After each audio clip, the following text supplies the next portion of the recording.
Hi മച്ചമാരെ, ഇന്നും നമ്മൾ വന്നിട്ടുള്ള കാർ ഫിഷിങ്ങിനായിരുന്നു. മീനൊന്നും കയറിയിട്ടില്ല. സ്പൈഡർ ഹുക്ക് തന്നെയായിരുന്നു യൂസ് ചെയ്തിരുന്നത്. അതുകൊണ്ട് മീനടിക്കാനുള്ള സാധ്യതയും കൂടുതലാണ്, അതുപോലെ മിസ്സാകാനുള്ള ചാൻസും കൂടുതലാണ്. 3 മീനടിച്ച്, 3ഉം മറ്റുള്ള ഹുക്കുകളെ വേറെ ചണ്ടിയിലൊക്കെ കൊളത്തിയിട്ടത് മിസ്സായി. പിന്നെ കയറി വന്നതോ ഒരു അടാറ് സാധനം. ഞാനതിൻ്റെ പേര് പറയുന്നില്ല, നിങ്ങൾ തന്നെ ഒന്ന് കണ്ടു നോക്കുക എന്താ കയറിയെന്ന്.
കാസ്റ്റ് ചെയ്ത് 2-3 മിനിറ്റിൻ്റെ ഉള്ളിൽ തന്നെ ചൂണ്ടയിൽ സാധനം അടിച്ചു.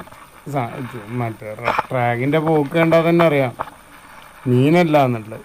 എന്താ സാധനമൊക്കെ എനിക്ക് ഇവിടുത്തെ കിട്ടിയിട്ടുണ്ട്. നിങ്ങളെ വരുമ്പോൾ ഒന്ന് കണ്ടു നോക്ക് എന്താ അടിക്കുന്നതെന്ന്.